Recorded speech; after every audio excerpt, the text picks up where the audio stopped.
But I think the real key is as you move into smaller organizations, you have the ability to make a greater impact, and that Sure. impact can either be very positive or very negative, right? Hmm.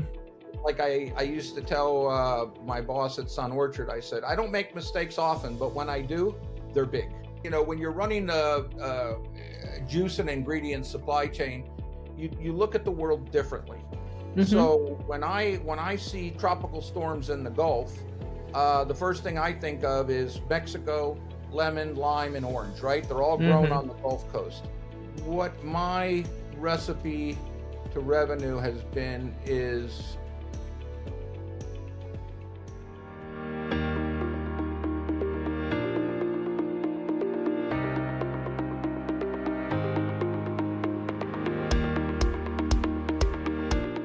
Dino, so excited to have you on Recipe to Revenue. How are you doing today? good morning, doing great, never better now that I'm with you.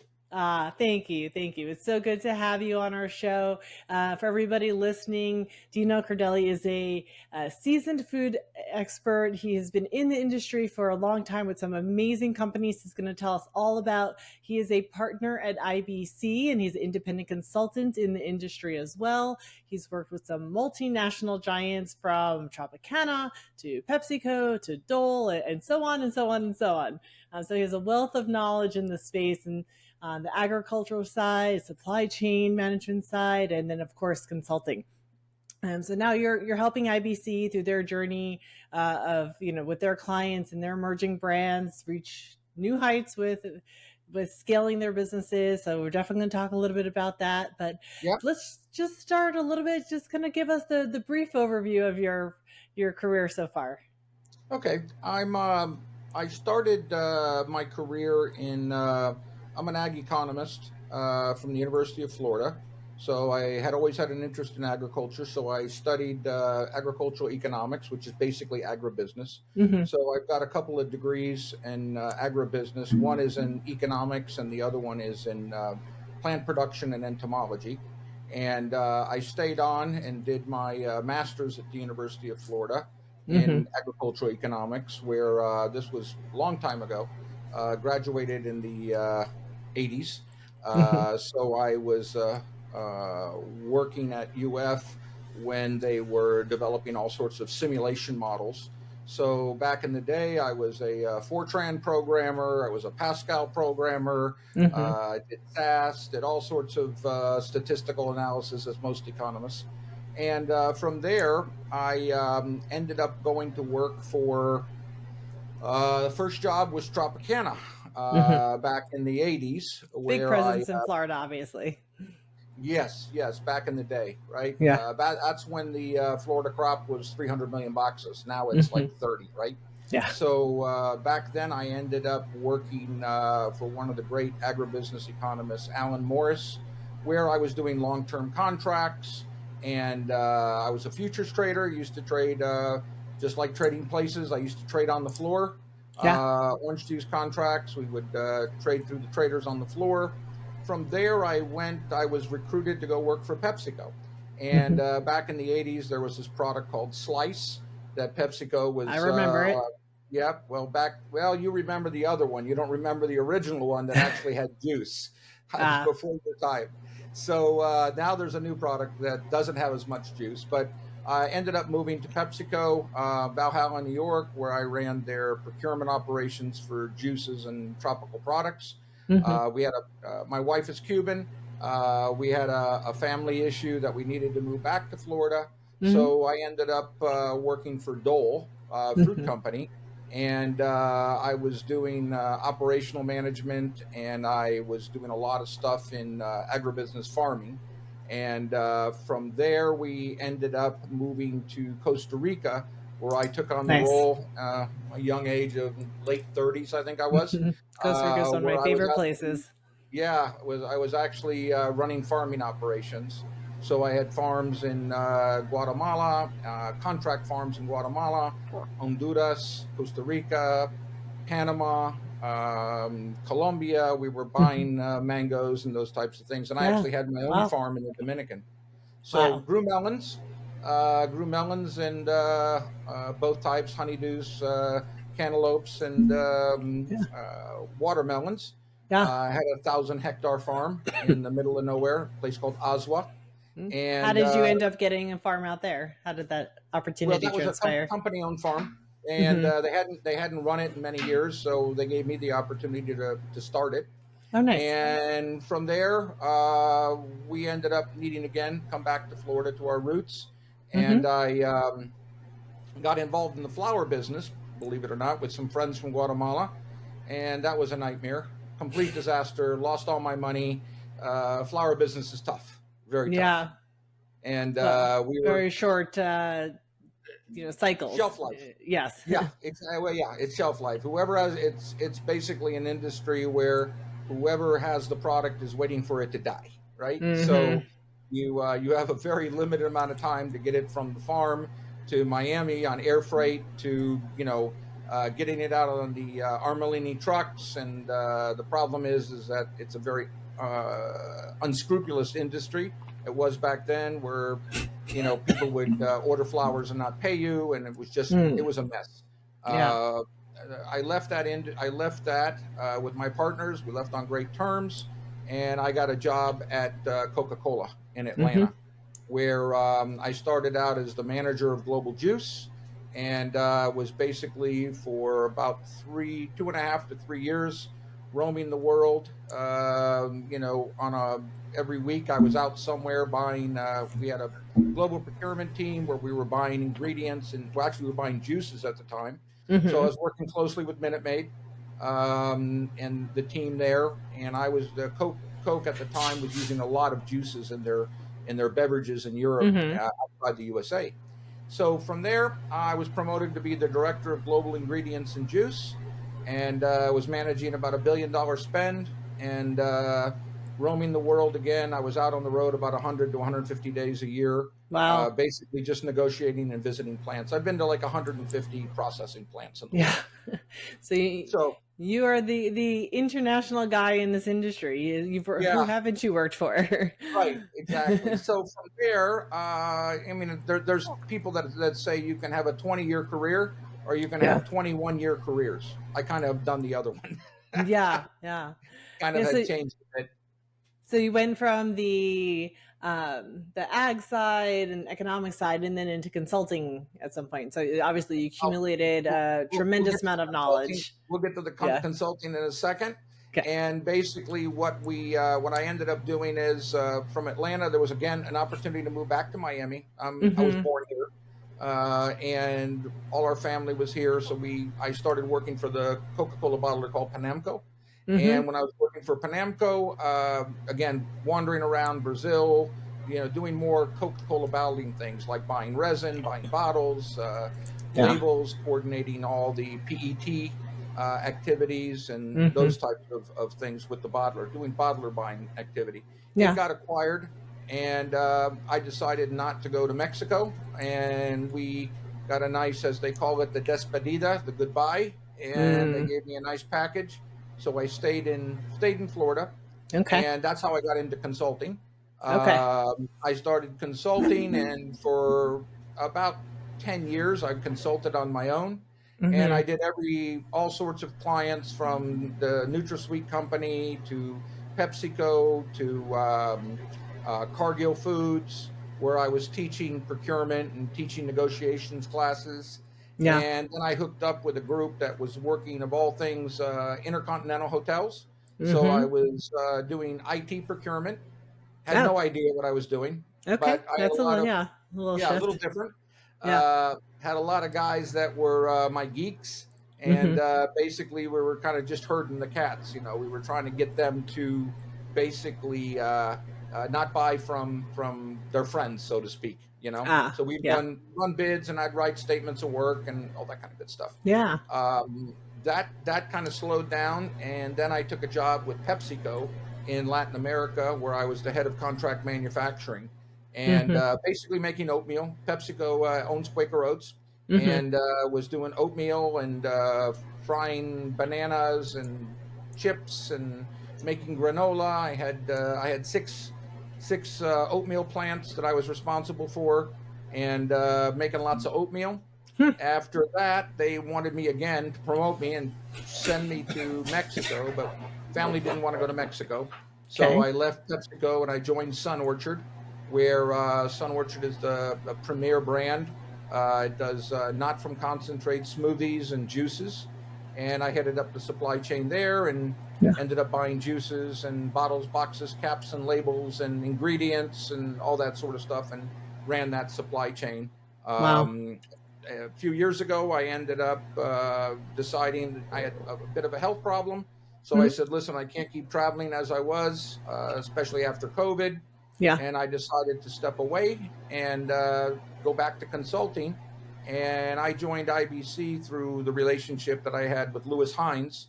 Hmm. Uh, we both worked together at Coke, and that's how I kind of got here. And now I'm doing stuff with IBC and stuff on my own, where I've developed a juice training course, the only one of its kind, where you can actually learn how to buy juice. Mm. Everybody knows how to do procurement, but the specifics of juice are unique.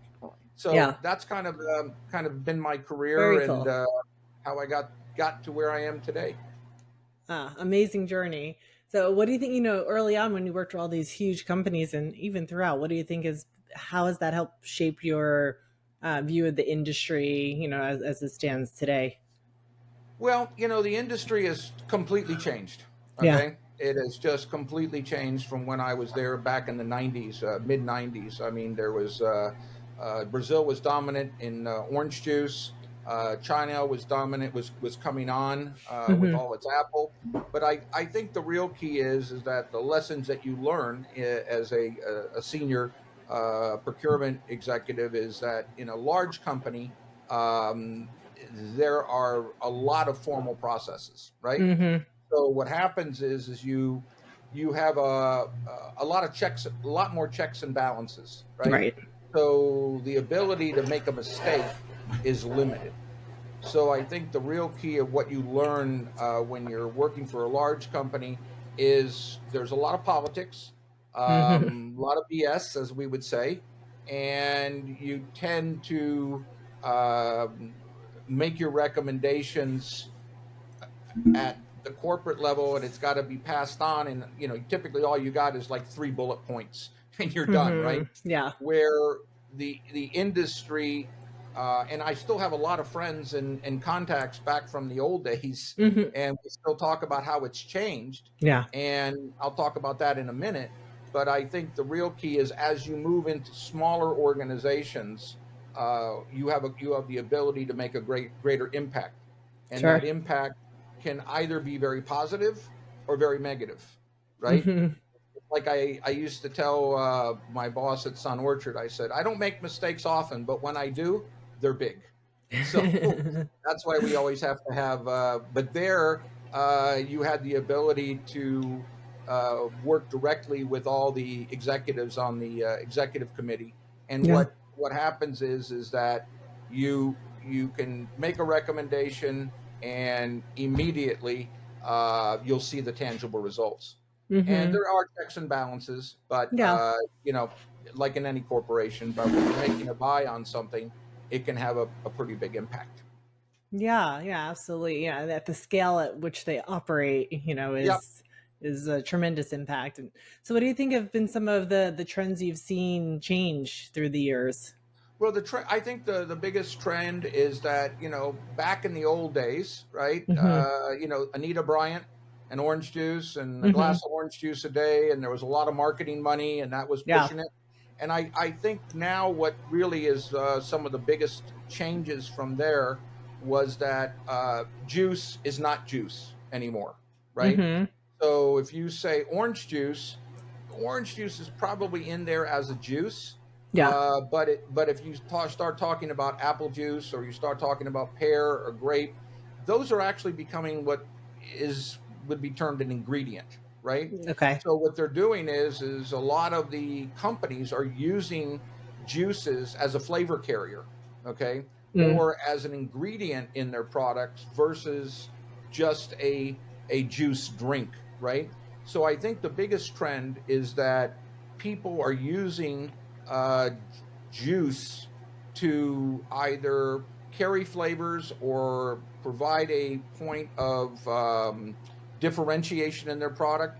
But the days of straight apple juice as a drink are kind Yeah. of being viewed as a little bit negative in the industry. Mm-hmm. All the juices because of the sugar, right? So Sugar. everybody's trying to figure out sugar, and that's one of the big things that as you know, IBC is representing Nutri, and Right. they've got a desugaring process, and I'm supporting that, and Excellent. and that I think is really Yeah. one of the changes that we're going to see over time. We've also seen a massive amount of consolidation in the industry, Mm-hmm. especially in Mexico, where when I was in Coke years ago, Mexico really wasn't as big a factor. Mm-hmm. However, now it's a major factor given that Florida basically was wiped out. It's gotten 2 hurricanes, greening disease. Yeah. There used to be Sure. like probably 30 processors in Florida. Now I think Mm-hmm. you're down to 5, of Oh, consequence. wow. Sure. Yeah. So you've got So mostly everything's moved to Latin America at this point, is what you're saying? a lot is moving to Latin America. Mm-hmm. Also, over 30 years, you're going to have varietal changes, right? Varietal Sure. characteristics. So you're going to have different varieties of fruit that are planted in order to meet the fresh market.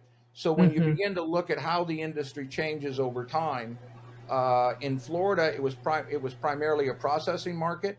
In Mm-hmm. California and in Texas, it's primarily a fresh market. So as Yeah. the new varieties were coming out, they're focusing more on the fresh, and the industry was buying what's called packing house eliminations. Uh, Mm-hmm. in Mexico, you have the same thing. The three major juices are Yeah. lemon, lime, and orange. Mm-hmm. There's some major changes going on in Brazil with a lot more lemon and lime production coming on. Mm-hmm. And over time, years ago, Argentina was really the powerhouse for lemon. It still is, but now you've got Italy, you've got Egypt now that's coming Mm-hmm. on, you've got Morocco, you've got Spain, but really Yeah. the fresh industry really drives it. Yeah. It's such a global industry. It's so fascinating. Oh yeah, There's been, like you mentioned, over the last couple of years, the shipping and supply chain has really been affected from the after yep. effects of COVID and these incidences that have happened. How is it today? Is it eased up? Is it, and then Baltimore had that, the bridge get taken down by a cargo ship. I know that affected the mid Atlantic area.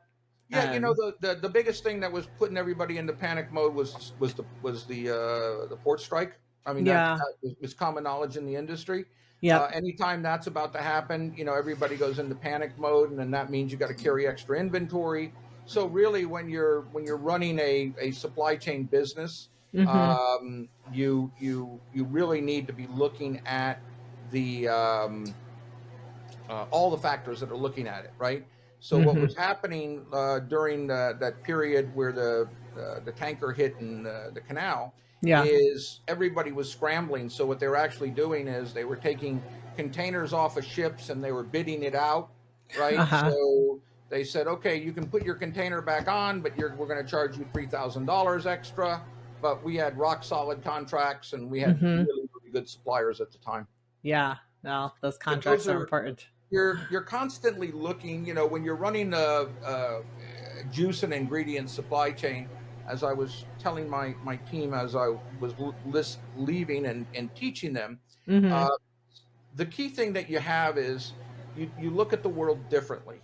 Mm-hmm. So when I see tropical storms in the Gulf, the first thing I think of is Mexico, lemon, lime, and orange. Right? They're all grown Mm-hmm. on the Gulf Coast. Yeah. When I heard there was an earthquake in on the west side of Mexico a Mm-hmm. few years ago in a place called Colima, that's Mm-hmm. where one of our processors was, Oh and wow. I was very concerned. So you look at the world in terms of weather events, supply chain events, uh, Mm-hmm. some of the things that we had to do during COVID and even Mm-hmm. post COVID was freight rates were going absolutely crazy. So we Right. had to change our sourcing, and part of what I wanted to do was ensure that we had supply continuity. Mm-hmm. One of the first things you learn at Coke when you're a procurement and supply chain person, Yeah. the most expensive Coke that's in the market is the one that's not on the shelf. So you basically make sure that you always have your supply, always are working through it. And so we change you can change your supply chain in order to take advantage and develop new suppliers Right. in local markets, because I knew that no matter what, I could always truck out of Mexico. I couldn't Mm-hmm. truck out of Spain. Yeah. Right. Exactly. Yeah. That cost would be prohibitive. Uh, Yep. so now let's kind of shift a little to the work that you are doing with IBC now. And so, Yes. you know, how are you advising these more emerging brands when it comes to, you know, where they are in their business? They want to scale and they want to, you know, get on more shelves. And so, what kind of questions are they coming to you with? Well, I think the big ones is where the issue is supply continuity of the ingredients. Mm-hmm. I don't really do the marketing side; that's all done by the other members of Mm-hmm. IBC. But what they do is they bring to me some questions around: can this be sourced? How would Mm-hmm. we source that? Where would we source it?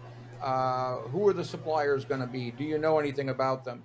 So Mm-hmm. I'm really working more on the back end of it, Yeah. and especially with Nutri, Mm-hmm. supporting them and talking to processors. Since I've been a processor and I've worked for processors, I Mm-hmm. kind of know what they need and the type of questions that they're going to ask.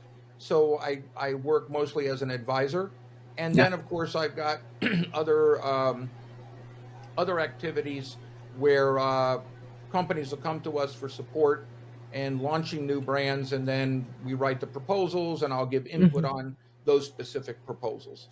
But Yeah. I think the key thing is like I work with Lewis Hines on some of his cannabis activities. We Mm-hmm. recently presented at the ICBC and in Mm-hmm. Florida, which was the Juice Conference, Right. and we did a bang up job. He presented on cannabis, and Steve Horgan presented on desugaring of juice, Mm-hmm. and we're kind of bringing that to the industry and Yeah. understanding how that's going to change over time, Mm-hmm. especially with the need for health and Sure. lower sugars.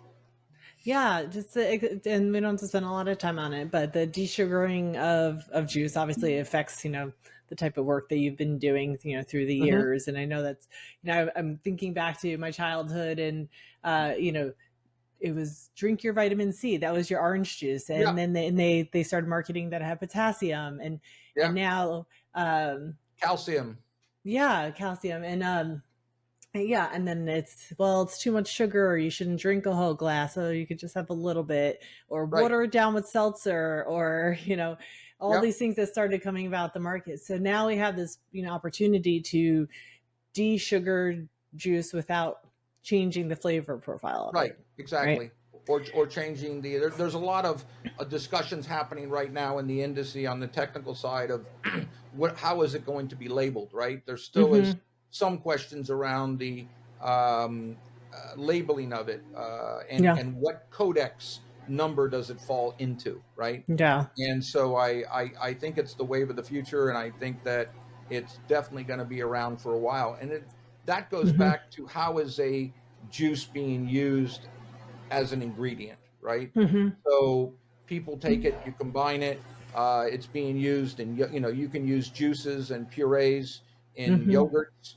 The dairy industry, obviously, understanding where the purees are coming from. I mean, purees, strawberries grown in multiple places in the world, and so you have to be able to understand, what the seasonality is Mm-hmm. of the product. So strawberries are grown in Mexico at one point, Egypt another point, Spain another point, Italy another point, Florida has its own industry, California Mm-hmm. has its own industry. So as Yeah. you're going through these things, you tend to um, think through it on how that supply chain is going to work. Mm-hmm.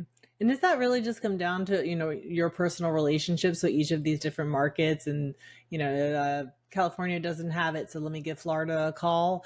Or is there, you know, a different Well, network that when you're tapping into?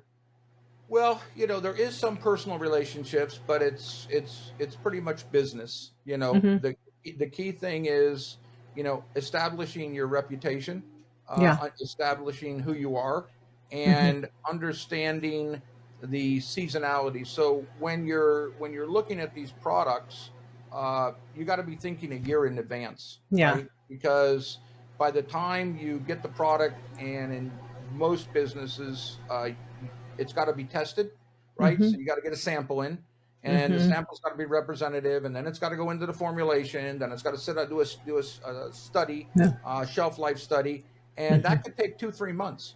Yeah. And the thing is you got to be ready for the next season. So you're constantly searching and working with suppliers 6 months out to a year out, Yeah. and it's Hmm. it's something that you want to be work be very clear on. So are you seeing some of the more emerging brands, that companies like IBC are working with, that are they looking for external expert to help them through that, or do they typically have somebody on their team that knows that and is kind of focused on that what area? what I've seen in the work we're doing at IBC is there's a lot of entrepreneurs, Hmm. and they kind of get to the point where they need the additional help, right? Yeah. So they've scaled it to where they're at. It tends to they tend to come when they are in dire straits, right? So what Hmm. I see in the industry, at least in the work we do, is um, if they had come to us early, I think we would be able to help them more. But Hmm. typically, what happens is they come at the end, and there's not a lot Uh-huh. of things you can do when they're running out of money. But Hmm. we always try to figure out how to do that for them. But there's just so many emerging brands that are coming out, and it really just gets flushed out through the system of who's got promotional money. Yeah. What about the brand name? Is it going to make sense in the industry? How are they going to market it? The supply chain piece of it usually comes in after they've established it, and now they're trying to take some costs out. Yeah. So, what advice would you give one of these brands if what should they know before they're in the dire straits coming to you Sure. for their help? I think the key thing is really think more about the longer term continuity. Hmm. Most of the brands don't, or emerging brands from what I've seen, don't really think, what if it is a hit? Where am I going to get these ingredients? Mm. Right? Yeah. How is that? How are those ingredients going to change over time? Like juices, they've got seasonality to them. In the beginning of the season, oranges are going to be more acid. At the end of the season, they're going to be a lot sweeter. If you're looking Yeah. for a particular type, you've got to understand that. So I think the biggest issue that I've seen in the emerging brands as it relates to the supply chain is they're not factoring in that they could get bigger. And then when that Mm. happens, one of two things happen: either their margins decrease, or they can't get the product. Yeah. Yeah. And then there is a big lag in getting that product on shelf, and then that hurts your marketing and sales Yep, efforts and a downward spiral from there yep, potentially. yep. Yeah. Oh, well, tremendous information. This is just such an interesting area of the business that, everything that happens behind the scenes to actually get that product out to market. Um, It really is amazing. When you yeah. when you look at all the aspects of the supply chain, and how things come together, you've got multiple factors that affect your ability to be in the market. The one thing that'll always kill you is Mhm. you don't have the labels on time, right? Got Mm. everything else, don't have the labels. Ah, how frustrating. Well, yeah, we we've had situations where the customer, because we did a lot of private label when I was at Sun Orchard, Hmm. and they would say we want to move the launch date forward. Well, the labels aren't here, right? Because we didn't expect it to be here, so we ended up doing things Yeah. like putting the interns on a plane and flying them to New York and coming back with boxes of labels. And we had a Hey, situation where they moved do what the you got to do. when they moved the launch forward, and we needed caps, and the caps weren't there, so we had to go to another authorized supplier, and I put the intern in his little Toyota Corolla here in Miami, Yeah. and we loaded him up with all the boxes of the caps, and we sent them up to Orlando so it could be bottled. So Wow. there's a lot of crazy stuff that people that just don't see behind the scenes. Yeah. Um, Maybe not as potentially as time sensitive as flowers, but there's still a very specific time frame that you have to move on this. This is not oh something yeah, that could well sit. there's other crazy things, and the real issue when you're talking with your I'll give you an example. You were talking about what are the things that the entrepreneurs don't think about Yeah. is when you get into some of these specialty things, like there was a product that a customer wanted that had lavender. Okay, they wanted a Hmm. lavender flavor in their agua fresca, just Hmm. for an example. Yeah. Well, the lavender's only grown. We found out later the lavender's only grown in the south of France at a specific time of year, and if you miss that harvest, you can't get That's lavender. it. Yeah. That's it, right? So Hmm. it's that communication that I think when you were talking about emerging brands Hmm. um, is really to be very open with your suppliers Hmm. and really tell them what you're trying to do, Yeah. because the more information you can give to them, the better off you're going to be. Yeah. No, that right there is great advice. There's all these entrepreneurial creative ideas, but then there's the practicality of actually making it happen, and Yeah, having somebody who knows the ins and outs of it is worth its weight in gold. exactly. So my last question for you, Dino, before we break today is, throughout your career and working with all these brands and seeing this industry evolve, what has been your personal recipe to revenue to make your career successful? That's an interesting one. I think what my recipe to revenue has been is to be genuine and to be who you are. It really is more about people trusting you. I mean, I've Hmm. done so many deals where, yeah, we got a contract, but if I would tell somebody to do something, they would do it, right? Yeah. And it's all about your reputation and Hmm. making sure your reputation is a clean one, you know. Right. And it's a small industry, right? Hmm. And if you end up, to use a colloquial term, if you end up screwing somebody, Hmm. everybody knows. And Yeah. it's the same thing on the opposite side. So Right. the more information you can give, the better off you're going to be Yeah. about what's happening in that industry. And I Right. think that if you speak to anyone in the industry about me, you would probably hear that I was, a person of my word, and what I'd say and do what I do. Yeah. Oh, good. So for everybody who's listening, that's watching this on YouTube or Instagram, and you see Dino up on the screen, leave us a comment and tell us about working with him and how great it's been. Uh, One last thing I wanted to yeah. mention: the reason I wore this tie, Yes. uh, Love the it, tie. yeah, it's a juice tie. It's very special to me. It was given to me by Jose Luis Cutrale over Hmm. 30 years. Let's see, 1995, almost 30 years ago. Wow. So it was a very special. He brought it to me as a gift to on my birthday. He gave it to me, Ah. and of course, Coke being Coke, I wasn't allowed to accept it. All right, Uh-huh. I had to buy the tie from him. Uh, so I ended up buying the tie because you weren't Slipped him allowed to some accept. bucks. What's that? You slipped him some bucks to Well, to do I the just wrote transaction. a check. I wrote a check to a charity, and Okay. Good. yeah, because you couldn't accept anything from a supplier. So, Yeah. but I didn't want to turn him down. So I said, listen, I really can't accept this, Hmm. but I will write it. Tell me a charity you want me to write a check to. So I ended up writing him a check to that charity. Oh, there's a will, there's a way. That's awesome. And very cool ties. Definitely, what I'm sure most people in the industry, Oh, admire. many If you're people. going to conferences and stuff, it's perfect. Yep, I used to wear the different ties. If I was negotiating lemon, I had a lemon tie. If I Ah, was negotiating citrus, I was doing the citrus. So I love this is that. I back when love this is that. back when we wore suits and ties back in the 90s. Yeah. And more meetings were done in person, right? Yeah, exactly, Uh, exactly.